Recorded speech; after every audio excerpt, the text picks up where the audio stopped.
자, 요한 1서 5장 6절을 한번 보시겠습니다. 5장 6절.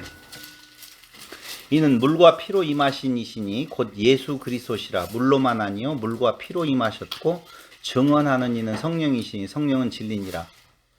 예수께서 하나님의 아들이심을 믿는 자가 아니면 세상을 이기는 자가 누구냐라고 말을 하면서 예수님이 하나님의 아들이심을 어떻게 증거되는 건가? 물로 피, 그 다음에 성령이라고 말을 하잖아요. 그럼 우리는 이 말씀을 딱 접하면 물은 무엇고 피는 뭐고 성령은 무엇이냐 이렇게 생각을 하잖아요. 아니, 생각을 안 해봤구나. 아무 생각이 없구나. 여러분, 여기에서 지금 말하려고 하는 것은 아까 누군가가 편지를 읽을 때 이 말을 쓰는 이유가 어디가 있는 건가를 알으면 그 말이 그렇게 복잡한 말이 아니에요. 물과 피로 임하셨다, 성령으로 증거하셨다, 뭐 이렇게 이야기를 하면 야, 그 편지를 받는 사람이 물은 뭐고 피는 뭐고 성령은 뭐야, 이렇게 생각하고 이걸 편지를 받으라는 말이 아니라니까. 그냥 뭔 말인지 금방 알아들어요. 그럼 이제까지 지금 요한 1서가 쓰여진 배경들을 보면 적그리스도의 유혹이 있다고 그랬잖아요. 적그리스도의 유혹은 한마디로 말하면 예수님의 육체로 오심을 부인하는 거라고 그랬잖아요. 그럼 물과 피 하면은 뭐가 떠올라요, 여러분들에게는? 십자가에서 벽구리를 찔릴 때 물 흘리고 피 흘렸잖아요. 그것이 그가 육체로 오심에 대한 뭐라는 거예요? 증거다라고 말하고, 그 증거뿐만 아니라 성령께서 내주하시면서 증거하고 있다, 그 말이거든요. 그러니까 진짜 육체로 오셨어. 그분은 피 흘리셨고 물까지 다 흘리셨잖아, 그 말이지. 여기에서 물은 무엇이고 피는 무엇이고 이런 말 하는 거 아니라고요. 그렇게 복잡하게 가는 것이 신천지인가. 그래서 적그리스도는 그때 당시에 케린투스 학파라고 하는 영지주의자들은 예수의 고난을 부정해요. 어떻게 거룩하신 자가 더러운 육체를 입고 와서 고난을 당할 수가 있겠느냐. 그러니까 가연설이라고 그러거든요. 그냥 헛개비였었다, 쉽게 말을 하면 그렇게 주장을 하는 거거든요. 근데 여기에서 자꾸 영지주의자 쪽으로 가지 말자는 거예요. 영지주의는 멀어요, 우리에게 있어서도 영지주의가. 근데 그게 아니고 육체로 오심을 부정한다라고 하는 말, 예수의 그 죽으심, 피 흘리심으로 말미암아 하나님의 은혜로 우리가 구원을 얻었다는 것을 부인하면 뭐가 남느냐? 우리가 무엇인가를 알아야 된다. 영지, 새로운 지식, 영적 지식을 우리는 학습해야 된다고 말하는 자들인데, 심오한 뜻은 여기에 있어. 그러면서 성경을 푼다라고 이야기하면서 영지주의자들이 뭐 다른 어떤 이론을 가지고 와서 그걸 말하는 것이 아니라 성경을 어떻게 해석한다? 이걸 행하라, 저것도 해야 된다, 이렇게 가르치고 있다는 말이에요. 그게 바로 적그리스도의 모습이다라고 하는 거예요. 물로만 임하셨다라고 하는 말, 5장 6절에 물로만 아니라 피다라고 이야기하는 것은 물, 그건 뭐가 안 보여요? 피가 안 보이잖아요. 육체가 없다는 것을 말을 하는 거거든요. 그거에 대한 반론이 한마디로 말을 하면 예수와 그리스도는 하나다라고 하는 말이거든요. 자, 오신 예수는 실체적으로 있어요. 그들이 기다리고 있었던 건 그리스도잖아요. 그리스도는 무엇으로 생각을 했느냐? 인간 육체로 안 오고 하늘에서 어떤 절대자가 내려와 가지고 그들을 자유를 줄 수 있을 거라고 생각한 거거든요. 근데 아니다는 거예요. 육체로 오셔서 그분이 피로 우리의 죄를 갚으시고 우리를 구원함에 이르도록 했다라고 하는 것이 진리인데, 그 진리에서 자꾸 벗어나는 것은 예수를 부인하는 것이 되어지고, 예수를 부인한다는 말은 은혜의 구원이 아니라 뭐다? 행위의 구원이다. 그것을 이야기하기 위해서 아까 아브라함에 대한 여정을 이야기를 하면서, 아브라함이 이삭을 가졌던 믿음은 지 거예요, 아니에요? 주 거 아니죠. 하나님께서 주신 거다. 속사람에 대한 내용이 드러나게 하신 거다라고 하는 내용이잖아요. 그러니까 우리도 그걸 드러내. 아니요, 하나님께서 거기까지 다 인도해 가신다니까. 속사람에 대한 성장은 절대적으로 우리의 힘이 하나도 들어가지 않아요. 봐봐요. 우리가 보라 새 것이 되었도다라고 할 때 그 생명의 씨는 우리 것이 아니라 그리스도께서 우리 씨앗이 떨어져서 생겨났다며요. 그렇잖아요. 보라 새로운 피조물이다 라고 하는 영생, 올람 하바에 대한 내용은요, 우리 생명이 아니에요. 새로운 생명이 지금 자라나고 있는 거라고 보셔야 돼요. 그 생명의, 그 새 생명의 자라남은 시간의 것이 아닌데 내가 자라나겠냐고요. 그러니까 우리는 계속적으로 후퇴되어져 가고 있는 옛사람에 대한 내용은 점진적으로 우리의 죄성을 보여주어요. 그래서 바울이 오호라는 공고한 사람이다 라고 고백할 때에는 새 사람의 공고성을 말하는 것이 아니라 옛사람이, 내 안에 그 육체로 임하고 있는 옛사람이 끝없이 이생의 자랑, 안목의 정욕, 육체의 정욕, 안목의 정욕, 이생의 자랑 쪽으로 나아가게 만든다니까요. 그것을 가지고 신앙 안으로, 교회 안으로 들어와 가지고 그래서야 되겠어, 이것도 행해야지, 율법 지키기도 행해야 되지만, 그리스도도 믿어야 되지만은 그것도 네가 행해야 돼. 선악간의 구분을 짓고 너도 착한 일을 해야 될 거 아니야 라고 자꾸 유혹하는 것은 한마디로 말을 하면 그리스도를 무력화시키려고 하는 시도다라고 하는 거예요. 우리 마음속에 두 마음이 있어서 육체의 소욕은 계속 그걸 추구해가고, 성령의 소욕, 즉 새롭게 태어난 것은 자기를 부인하게 되어지는 거라고 말해요. 자기를 부인하고 자기 십자가를 지고 따라가는 것은 누구예요? 새 생명이에요. 근데 우리는 뭐가 혼돈되는 거예요? 살면서 자꾸 내 안에 나를 드러내고자 하는 마음이 있었을 때 이건 도대체 뭐지? 라고 하는 거죠. 그게 괴로움이거든요. 그걸 가지고 슬쩍 들어와서 우리에게 뭘 준다고요? 아까 두려움을 준다는 거죠. 이렇게 살아갖고 되겠어? 이렇게 행해가지고 되겠어? 이것도 행해야 될 거 아니야. 규칙을 만들고 법을 만들고 어떤 것에 매이도록 만들어가지고 이 정도는 해야만이 그래도 성도라고 말할 수가 있는 거 아니야? 라고 우리에게 두려움으로 유혹한다라고 하는 거예요. 반론.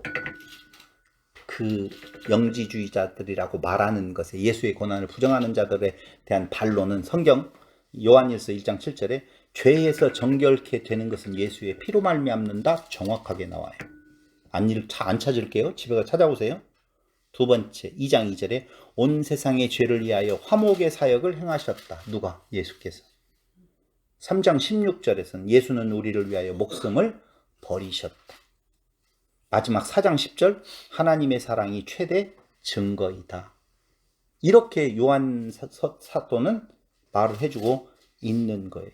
그럼 우리는 그 안에 기름 부음 받은 자라고 하는 것을 알 수가 있느냐 없느냐. 여러분들은 그리스도 안에 있는 자일까요? 그리스도 밖에 있는 자일까요? 연필 집사님은 어쩔 때는 좀 긴 것 같은데 어쩔 때는 또 아닌 것 같기도 하고 왔다 갔다 하는 적이 좀 있기는 있었죠. 저도 그랬어요. 우리 친구 하나가 그 친구 일을 오픈해도 될지 모르겠다. 그 친구도 이 말씀을 들을 텐데, 옛날에 김제 마늘밭에서 100억 찾아낸 경찰 하나 있었죠. 우리 친구인데, 이제 그걸 또 그것이 뭐 와해요. 100억에 꽂혔어. 엊그저께 만났어요. 만나가지고 그 친구도 신학을 했던 친구거든요. 그 이름은 말 안 해야지. 문신데.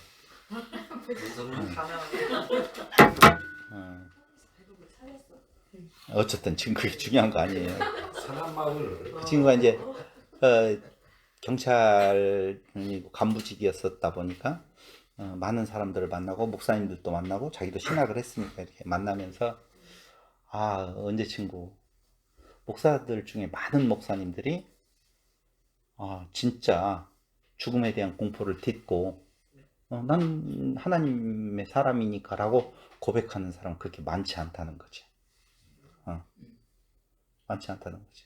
여러분들만 문제가 되는 것이 아니라 목사들, 그 목사 중에는 박 목사, 이 목사도 들어가 있을라나? 뭐 이렇게. 제가 너무 간단한 이야기를 해서 죄송해요. 내가 정말 기름 부음 받은 자라고 하는 사실은요, 예수가 진실로 메시아임을 정확하게 인식하는 것이고, 예수가 참으로 하나님의 아들이심을 인식하는 거라고 2장 20절에 그렇게 나와 있어요. 안 볼게요. 나만 볼게요. 1장 20절. 너희는 거룩하신 자에게서 기름 부음을 받고 모든 것을 아느니라 이렇게 말을 하잖아요. 그러면은 보세요. 이게 너무 어려워요. 왜 어렵냐면 메시아임을 정확히 인식하는 것이요. 참으로 하나님의 아들이심을 인식하는 것이다. 제가 이렇게 이야기하니까 난 참으로 인식이 안 되는 것 같은데 여러분 세상 사는 사람들이 예수의 이름을 입에다 올릴 이유 하나도 없어요. 돈 나오는 것도 아니고 아무것도 아니거든요.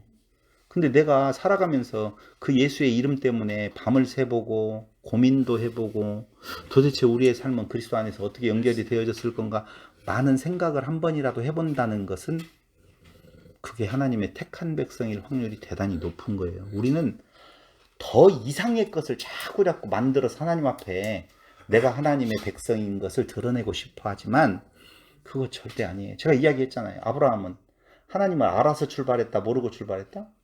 모르고 출발했어요. 어디에서도요? 하란 땅에서도 마찬가지. 아니 가나안 땅에 들어가서도 몰랐어요. 그러니까 바로 뭐하다니까 기근 오니까 바로 애굽으로 내려가 버리는 거예요. 내려갔을 때도 알아요? 몰라요? 몰라요. 왜? 각시 팔아먹는 놈이 무엇을 알아서 하나님을 알아가면 팔아먹겠냐고요. 우리 모습 똑같지 않아요? 하나님을 안다라고 하나님의 소리를 들었다라고 하나님을 믿는다라고 이야기하면서도 다 각시 팔아먹기도 했느냐 안 했느냐라고 뭐가 조금만 어려움이 오면 확 넘어지는 부분에 대한 내용이 있잖아요. 그것 때문에 우리는 예수하고 상관없는 자인 것처럼 생각할 이유 하나도 없다니까요. 세상에 고민하지 않는 것을 가지고 고민하잖아요. 얼마나 많은 시간들을 지금 예수 이름으로 지금 우리가 모이고 이야기하고 생각하고 지금 그러고 지내고 있잖아요. 살면서 이렇게 살아도 되겠어라고 하는 내용이 나쁘게만 해석할 이유는 없다고요. 왜 예수가 우리의 머릿속에 이렇게 우리의 가슴 속에 가슴은 꼭 일로 내려가더라. 가슴은 어디에 있어요? 우리의 마음은 어디에 있어요? 머릿속에 있다고. 그렇잖아요. 우리의 마음은 머릿속에 있어요. 그래서 이 머리가 어떻게 작동되느냐, 왜 예수에 대해서 이렇게 그 귀중한 시간에 이렇게 많은 관심들을 갖고 있느냐 이거예요. 희망 가지셔도 돼요. 가지라고 한다고 해서 가지겠어요? 가지죠. 그런데 왜 우리는 유혹이 될까, 미혹이 될까라고 하는 거예요. 우리의 고학성이 자기를 드러내고 싶은 마음에 있어요. 에덴 동산에서 하나님과 같이 되고자 함에 대한 내용에 있어요. 얼마 안 남았거든요. 요새는요, 예순 넘어가서 예순 중반 되다 보니까 만나는 사람마다 나이가 그 정도 되어지면은요, 사람들이 하는 이야기가 얼마 안 남았지? 얼마 안 남았지? 이제 준비해야 되겠지? 더 버는 것이 중요한 것이 아니라 어떻게 쓰는 것이 중요하지? 아니 세상에 이제까지는 전부 다 뭐했어요? 냉장고에 채우기 했잖아요. 옷장을 채우기 했잖아요. 전화번호 채우기 했잖아요. 근데 이제는 더 채울 것 없잖아요. 전화번호 몇 개 들어있어요? 1000개도 넘을걸? 그럴 것 같아요. 내가 봤었을 때. 1000개 다 연락 안 해요. 5년, 10년 동안에 연락 한 번도 없는 011도 아직도 있어. 어떤 전화번호는. 지워야 될 거 아니에요. 옷 안 입은 지 5년도 넘는 것들 있잖아요. 버려야 될 거 아니에요. 버려야 되네. 음식 먹지 않는 거 버려야 될 거 아니에요. 오늘 많이 버리겠네. 버려야 될 거 아니에요. 근데 버리지 않냐고 갖다 채우는데 열심을 내요. 우리는 우리 아닌 줄 알면서도 우리의 의를 채우려고 해요. 이제는 버려야 될 때 그래 인생이라고 하는 것이 내 뜻대로 되어지지 않고 화살과 같이 지금 가고 있는데 바로 심판의 날들이 내게 올 텐데 뭔가를 쌓는 것이 중요한 것이 아니라 버려야 될 시기구나라고 하는 것을 알고 가야 되는데 아직까지도 지금 쌓아놓는데 정신 팔려가지고 소중한 시간들을 보내고 있을 때가 너무 많다니까. 진짜 인간은 그 고학성이 나를 드러내고 싶은, 자기를 드러내고 싶은 마음이 있더라라고 하는 거예요. 율법 지킬 수 없다. 인정한다라고 보면 봐봐요. 하라 하지 말라라고 하는 것이 율법이에요. 맞죠? 그럼 인정해요. 지킬 수 없어. 난 죄인이야 라고 인정해요. 두 번째, 율법이 우리에게 내는 것이 있어요. 그게 뭔 줄 아세요? 하라 하지 말라를 통하여서 하라 하지 말라에 부합하지 못하면 사망이잖아요. 죄이잖아요. 그럴 때 율법은 우리에게 제사법, 사죄의 법을 주잖아요. 그렇죠? 사죄의 법을 줘요. 근데 그 사죄는 어떻게 일어나요? 그리스도 안에서 일어나거든요. 제사, 양의 죽음을 통해서 일어난단 말이에요. 그런데 그 양의 죽음을 준비했어요. 하나님께서. 아브라함 이야기 했었으니까 이미 이삭 대신에 양을 준비해서 그 양은 어린 양 예수 그리스도에 대한 예표잖아요. 그 양을 준비해서 죽이는데 이삭을 갖다 바치는 아브라함이 내가 바쳤어요. 나는 이렇게 순종했어요. 라고 말한다라고 보면 진짜 어불성설이지요. 근데 많은 사람들이 그걸 이야기해요. 아브라함 믿음을 본받으라고 이야기하면서 바치라고 할 때 바쳤지 않느냐. 아니라니까요. 그는 그 과정에서 하나님이 그리하지 아니하고 나는 이미 생식기 끝을 잘라서 내 씨로 말미암아 이어질 세상이 복받을 후손을 낼 수 없다는 것을 고백하게 하시고 그 일이 누구로 말미암아 하나님의 주권으로 말미암아 하나님께서 하신다는 것을 바라보았다. 그게 메시아를 바라보았다. 라고 고백하는 거거든요. 그래서 그걸 본 거예요. 아브라함은. 거기에서 진짜 참 기쁨이 있어야 되는데 사람들은 내가 바쳤잖아요. 내가 바치려고 시도했잖아요. 이게 바로 오늘 처음 시작할 때 무엇 하지 말아라? 회개하지 말아라. 그 말이에요. 회개는 하나님이 이루시는 것이지 인간 자체가 내가 어제 지은 죄, 어제 못된 짓거리를 했었던 것을 내 입으로 고백하는 그 제사가 하나님이 준비하셔서 하나님이 이루신 것인데 내가 속죄를 위한 제사를 드린다라고 착각하는 그 순간에 우리는 속죄했잖아. 내가 잘못했다고 했잖아. 요. 사람한테는 내가 너한테 잘못했다고 했잖아. 근데 왜 끝까지 이렇게 나를 괴롭히는 거야? 한 번이면 됐지. 사람한테는 그러는데 하나님한테는 내가 잘못했다고 했잖아요. 참 이쁘잖아. 자기의 흠을 지우려고 하는 회개를 자기의 흠을 나 이제 회개했어. 그게 그 말이라니까요. 나 회개했으니까 이제 마음대로 살아도 된다고 지금 밖에 있는 사람들이 그렇게 놀리잖아요. 아니야, 그건 아니야 라고 말하는데, 아니, 너 이론적으로 말하면 그 말이잖아요. 회개하면 된다며.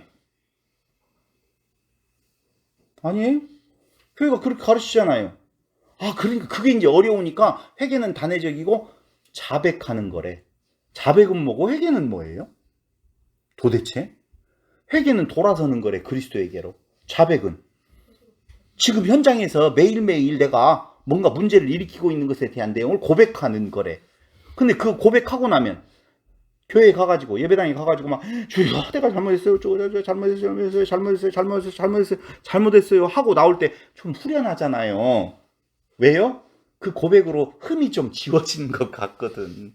아, 됐다. 나는 그래도 다른 사람들은 저렇게 반성할지도 모르는데 나는 하나님 앞에서 이렇게 반성이라도 했잖아. 회개를 통해서 자기의 흠을 지우려고 하는 시도가 있어요. 아버지, 내가 본심이 아니었었어요. 사실은요, 내가 하나님을 위해 살고 싶었는데요, 이건 실수로 나온 거예요. 아버지, 나 용서해 줄 수 있잖아요. 회개를 자책이라고 말을 하거든요, 보통. 스스로 책망한다. 자기가 자기를 책망하고 자기가 용서를 다 해버려. 그러면서 자기의 의로 삼아버린다, 그 말입니다. 저는 오늘 여러분들에게 회개하지 맙시다라고 주장하고 싶어요. 어제를 회개하지 말고 오늘 잘 합차자고요. 새 생명을 얻은 우리가 그 새 생명, 새로운 DNA로 살아가는 삶을 살아야 되지, 옛 DNA가 지금 자기의 더러운 모습을 보여주고 있는 것을 아버지 왜 이렇게 나는 아니 고백하든 안 하든 더러운 것은 더러운 것을 낸다니까요. 죄를 짓기 때문에 죄인이 아니라 죄인이기 때문에 죄가 나온다니까. 그러니까 사람이기 때문에 하는 모든 일들이 자기를 드러내어 자랑하려고 하는 것이기 때문에 다 그게 죄덩어리예요. 근데 그 모습이 나올 때마다 그거 가지고 붙잡고 있지 말고 새로운 DNA에 새로운 생명으로 살아가는 것에 그게 이제 뭐냐 그럼 이렇게 물어볼 거 아니에요. 새 생명, 새 DNA가 살아가는 방향성이 뭐냐? 그게 뭐겠어요? 예? 그렇죠. 오늘 요한 1서에서는 사랑이라고 말하고 있어요. 하고 싶은 것. 새로운 DNA가 옛사람에 매이지 아니하고 새로운 피조물로서 새 사람은 무슨 일을 하고 살아가는 건가 성경은 우리에게 사랑하라고 말하고 있어요. 그건 새 계명도 아니고 옛 계명이에요. 옛 계명이면서 무슨 계명이라고 말하느냐? 새 계명이라고 말하고 있단 말입니다. 그러므로 회개에 힘쓰지 말고 다 같이 어떻게 삽시다? 사랑하며 삽시다. 오늘 사랑하며 삽시다. 그럼 도대체 사랑하며 산다는 것은 무슨 일인가? 라고 하는 거예요. 로마서 7장 25절을 한 번만 찾아보실래요? 로마서 7장 14절로 25절까지 찾아봐야 되는데 거기까지 다 찾아보기에는 너무 어려울 것 같고 7장 25절만 여러분들이 찾아볼 것은 로마서 7장 14절부터 쭉 찾아봐서 25절까지 찾아보는데요. 읽어봐야 되겠다. 14절. 어쩔 수 없어요. 우리가 율법은 신령한 줄 알거니와 나는 육신에 속하여 죄 아래 팔렸도다. 내가 행하는 것을 내가 알지 못하노니 곧 내가 원하는 것은 행하지 아니하고 도리어 미워하는 것을 행함이라. 뭐가 행하는 줄 알죠? 원하는 것은 새로운 DNA가 내게서 원하는 걸 행치 아니하는 행동은 어디에서 나온다고요? 자기 자랑하고 싶고 자기를 드러내고 싶은 마음은 옛 DNA에서 나오는 거거든요. 나오는 것을 아는도다. 만일 내가 원하지 아니하는 그것을 행하면 내가 이로써 율법이 선한 것을 시인하노니 이제는 그것을 행하는 자가 내가 아니요. 내가 아니라는 말 나는 내는 누구예요? 새로운 DNA. 내 속에 거하는 죄니라. 옛 DNA. 내 속 곧 내 육신에서 선한 것이 거하지 아니하는 줄을 아노니 내 육신 어떤 DNA? 옛 DNA. 원함은 내게 있으나 원함은 어떤 거요? 새 DNA. 선을 행하는 것은 없노라. 내가 원하는 바 선은 행하지 아니하고 도리어 원하지 아니하는 바 악을 행하는도다. 만일 내가 원하지 아니하는 그것을 하면 이를 행하는 자는 내가 아니요 내 속에 거하는 죄니라. 그러므로 내가 한 법을 깨달았다는 거예요. 바울이. 무슨 법? 곧 선을 행하기 원하는 나에게 악이 함께 있는 것이로다. 지금 살아가는 삶이 그런 거예요. 내 속사람으로는 하나님의 법을 즐거워하되 내 속사람은 새로운 DNA 그리스도예요. 그리스도의 영이 내 지체 속에 한 다른 법이 내 마음의 법과 싸워 내 지체 속에 있는 죄의 법으로 나를 사로잡는 것을 보는도다. 오호라 나는 공고한 사람이로다. 이 사망의 몸에서 누가 나를 건져? 누가 건져내요?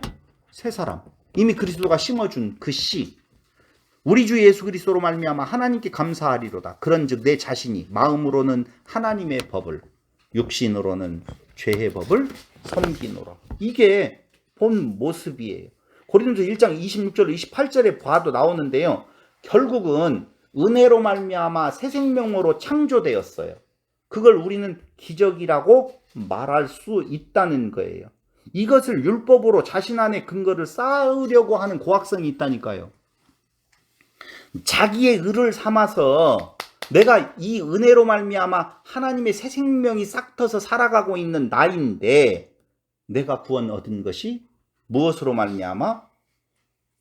율법을 내가 지켜 행함으로 말미암아 이 일이 일어났다라고 하는 죄는 안 지키는데 나는 지켰고 죄는 회개하지 않는데 나는 회개했고 죄보다는 내가 낫지 않아요? 라고 하는 쪽에 그게 바로 뭐냐면 새로운 지식에 임해야 된다. 새로운 일을 행해야 된다. 그렇게 살았어야 되겠어? 영지주의라고 하는 그때 당시에는. 오늘날에도 율법을 지켜 행해야 될 윤리와 도덕적으로 풀어버리는 경우가 많더라고 말이에요. 그래서 오늘 새 생명은 부활 생명을 가지는 자인데 고린도전서 15장 58절 한 절 읽고 마지막으로 이제 넘어가고 있습니다. 고린도전서 15장 58절.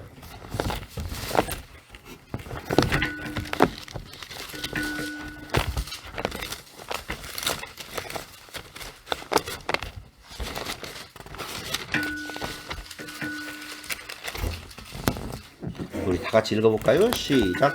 그러므로 내 사랑하는 형제들아 견실하여 흔들리지 말고 항상 주의 일에 더욱 힘쓰는 자들이 되라. 이는 너희 수고가 주 안에서 헛되지 않은 줄을 알미라. 수고하라고 그러잖아요. 그냥 가만히 있으라고 말 안 하잖아요. 애쓰라고 그러잖아요. 무슨 의미예요? 내적인 DNA에 힘쓰는 거예요. 그럼 내적인 DNA가 힘쓴다라고 하는 것은 무엇이냐라고 하는 것이 바로 오늘 사랑이라 그 말이에요. 자기를 부인하고 예수를 시인하는데 오늘 부족한 것 옛사람 감수해야 돼요. 나와요. 우리 옛사람의 모습이. 근데 해야 하는 것은 형제 사랑이에요. 그거 하며 살자는 거예요. 이렇게 나오니까 이제 오, 사랑을 어떻게 하냐 이제 여기. 근데 로마서 13장 8절로 11절 10절에 보면 사랑은 율법의 완성이라고 이야기하거든요. 율법은 두려움이에요, 사랑이에요? 사랑이어야 되겠죠. 옛 계명이 아니라 새 계명이 아니라 옛 계명에 말하는 것은 율법도 뭐라고 말을 해요? 하나님 사랑, 이웃 사랑이라고 지금 말을 하고 있잖아요. 그렇죠? 그럼 성도라고 하는 것은 하나님에게서 태어난 하나님의 자녀예요. 우리의 죄를 깨끗하게 하시는 그의 피 1장 7절에 나와 있는데 요한일서 죄가 없다고 하면 하나님을 거짓말하는 쟁이라고 1장 10절에 말해요. 그럼 죄 있다가 전제된 나에게 하나님의 사랑이 임해서 새로운 피조물로 지금 바뀌었어요. 우리가 하나님의 자녀된 증거는 예수께서 메시아이심을 믿는 것이라고 그랬어요. 그 믿음은 내가 믿음을 내보여주는 것이 아니라 하나님께서 그렇게 믿게 하셨다라고 하는 내용을 설명을 했어요. 그럼 구원이라고 하는 것은 새로운 피조물, 새 창조, 재창조인데 예수가 나의 존재의 본체가 되는 거예요. 다시 어려웠어요. 예수의 생명이 들어왔어요.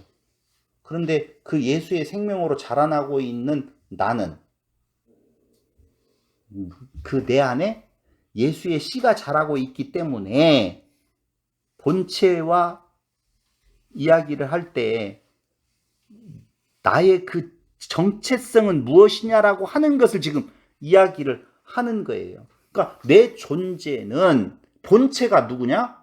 그리스도다라고 하는 거예요. 하나님 되었다는 거예요. 새로운 DNA가 있다는 건데 그래서 새로운 DNA로 다시 태어난 우리들은 새로운 피조물은 옛 계명에 있는 바 새 계명이에요. 그러니까 율법을 제대로 알면 딱 하나님 사랑, 이웃 사랑인데 그걸 옛 계명이라고 말할 수도 있고 새 계명이라고 말할 수도 있는데 오늘 요한일서 2장 7절을 설명하면서 요한일서를 맞춰볼까 하는데요. 요한일서 다시 한 번만 찾아보겠습니다. 2장 7절.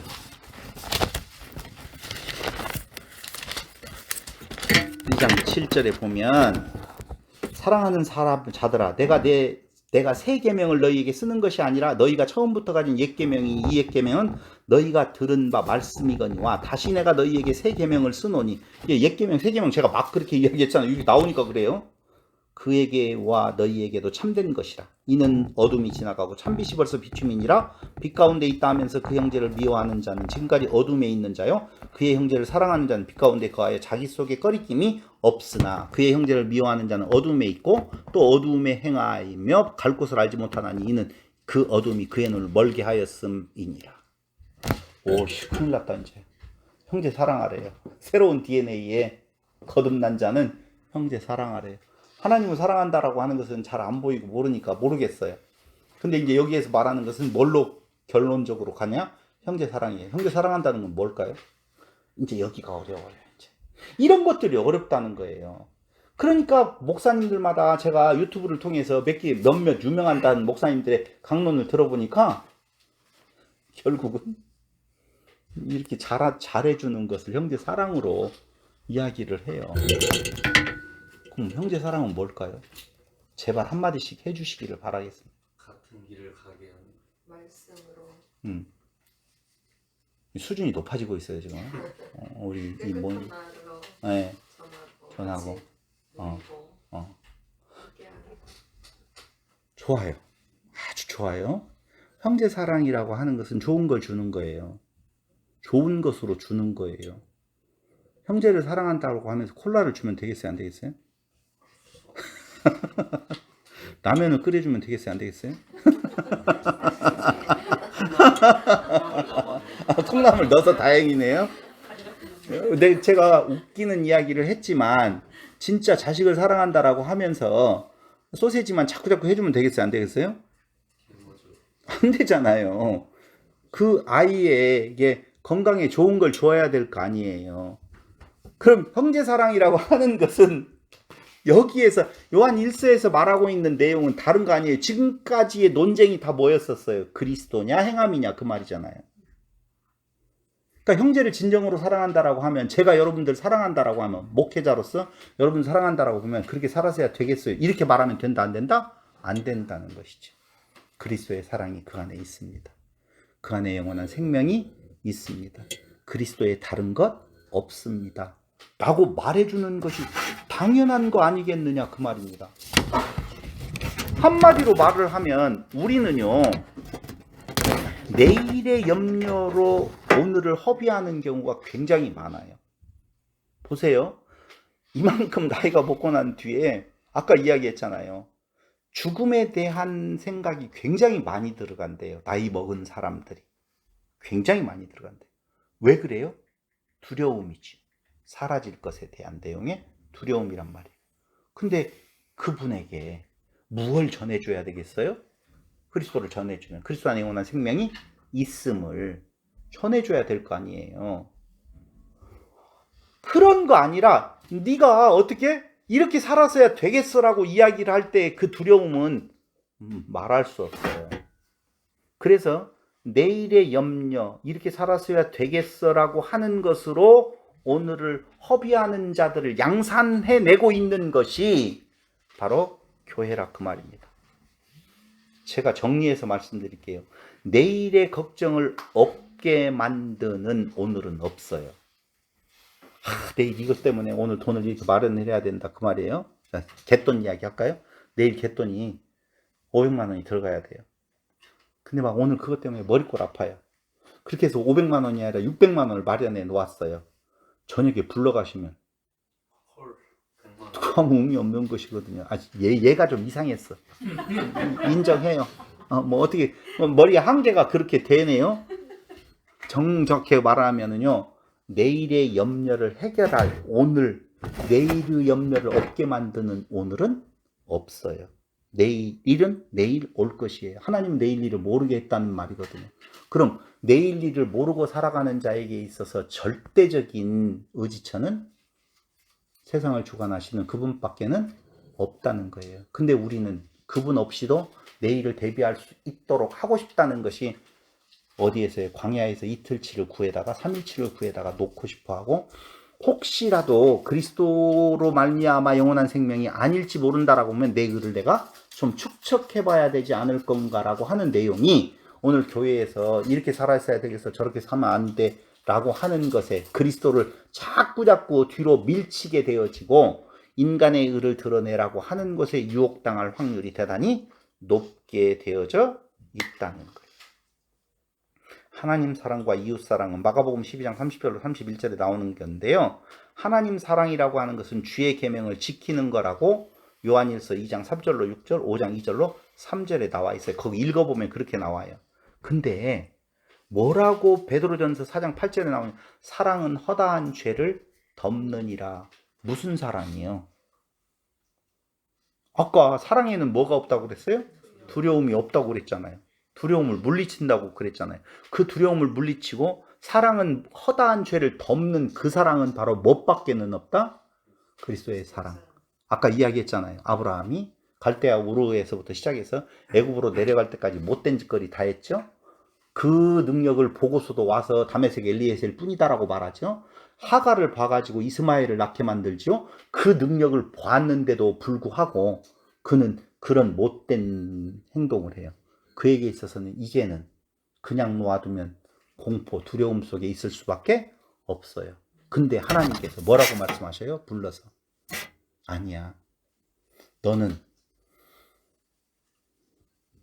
내 앞에 행하여 온전하라, 그렇게 말을 해요. 그 온전하라는 말을 교회가 자꾸 뭔가를 행하라라고 가르치지만 그 말이 아니고, 너는 너를 포기하고 오직 하나님만을 인정하라라고 하는 것이, 내가 전능자인 줄 봤잖아. 그렇다면 너는 내 앞에서 행하여 온전하라고 하는 말은 너를 포기하고 자기를 부인하고 오직 하나님만 인정하라고 하는 거예요. 하나님만 인정하라고 하니까 하나님이에요 이 말이 아니라 어떻게 그렇게 들리는지 모르겠어요. 하나님만을 인정하라, 그리스도만을 인정하라 그러니까 아버지요 당신만을 인정합니다. 그게 아니고 의를 이루는 데 있어서 내 구원을 이루는 데 있어서 내 의가 없다는, 나는 누구일 뿐이다? 짐승과 같은 존재일 뿐이다라고 하는데요. 사람은 참 훌륭한 존재인 것 같잖아요.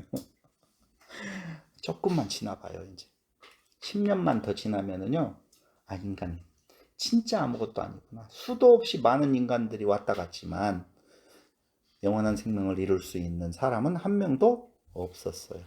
주의 계명을 지키는 것, 서로 사랑하는 거예요.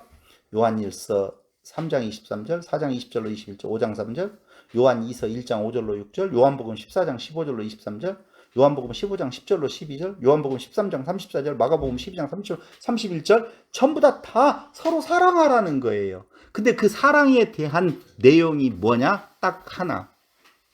무엇 하는 거라고요? 좋은 걸 나누는 거예요. 좋은 걸 나누는 거라니까. 그 좋은 것 오직 그리스도밖에는 없다는 거예요. 마지막에 요한일서에서 뭐라고 말하냐면요, 5장 저 끝에 한번 가볼게요. 자녀들아 너희 자신을 지켜 우상에게서 멀리하라 이렇게 나오거든요. 이게 도대체 뜬금없이 무슨 말인가 생각이 들어갈 수 있을 정도예요. 우상에게서 멀리하라, 이게 도대체 뭔 말일까요? 우상은 제가 수도 없이 강조를 이렇게 했어요. 우상은 자기의 투영이라고 말했잖아요. 자기 자랑이에요. 자기를 투영해서 그 자기의 자랑을 드러내려고 하는 부분이 결국 적그리스도의 유혹과 딱 들어맞는 것이거든요. 세상에 소중하죠? 우리의 소중함은 옛것에서 나오는 것이 아니라 새로운 DNA에서 나오는 거예요. 그래서 아브라함은 어느 때가 가장 행복했느냐? 이삭을 바치라고 할 때가 행복한 거예요. 왜 다 통과해서 믿음 다 줬잖아요. 룰루랄라예요. 아버지 재물은 있으니까 하나님이 준비하셨어? 그러거든요. 다윗이 가장 행복하면 어디에서 일어났어요? 그가 고난받을 때 일어난 거예요. 왜? 옛것, 썩어 없어져 버릴, 후패해져 갈 것들에 대한 내용이 사라지고 오직 고난받을 때 그리스도만 옴싹 남거든요. 진짜 그래요. 바울은 어느 때 가장 행복했어요? 오호라 나는 곤고한 사람이로다 라고 하는 자기 안에 자기 자랑이 끊임없이 나오는 것을 볼 수 있었을 때, 야 정말 인간 끝없이 자기를 자랑하려고 하는 부분이 나오는구나 라고 하는 것을 보고 기뻐한다니까. 그러니까 적그리스도는 그렇게 말하지 않아요. 그렇게 살지 말고 이렇게 살았었을 때 너에게 기쁨이 있다라고 말을 하거든요. 근데 그렇게 살 수 없는 자라고 하는 걸 알을 때, 아브라함을 보고요, 정말 그는 가라고 할 때 갔고 바치라고 할 때 바쳤다라고 하는 것에 환호를 한다라고 보면 절망이에요. 그건 나는 못하잖아요. 아들 바치라고 하면 바치겠어요? 뭐 어떻게 바쳐요? 말이 안 되죠. 하나님은 끝까지 목을 잡고라도 무슨 아들을 바치라는 거예요. 어떻게 난 아들인데요? 덤비지. 근데 아브라함 그거 아니었네요. 못된 놈이었었네요. 정말 한없이 못된 놈이었네요. 하나님이 능력을 보여줬는데도 불구하고 그렇게 믿지 못하잖아요. 그런데 하나님께서 그 길로 데리고 가서 아니지? 그래, 내가 하는 거야. 내가 만민으로 복을 얻게 하는 후손은 단수로 내가 내 아들을 보내주어서 그 약속을 이룰 거야. 그 예수가 우리 안에 있어서 새로운 생명을 잉태하고 있고, 그 생명은 우리가 제일 두려워하고 있는 이 육체의 생명을 뛰어넘는 신이 되게 만드시는 하나님의 사랑의 실천이라 그 말입니다. 그러니 넌 너에게 빠져있지 말아라. 새로운 생명이잖아. 너는 또 우상 숭배하지 마. 이렇게 만들어 놓은 거 그거 숭배하지 말라는 말이 아니라 너를 너의 주인으로 삼지 말고 네 안에 그리스도를 주인 삼고 살아가는, 그때의 적그리스도의 유혹은 얼마든지 물리칠 수 있는 상황이 되어질 거다라고 하는 겁니다. 요한일서 이것으로 마치겠습니다. 네, 감사합니다. 질문 있으면 받겠습니다. 네. 사랑 부분에서 네.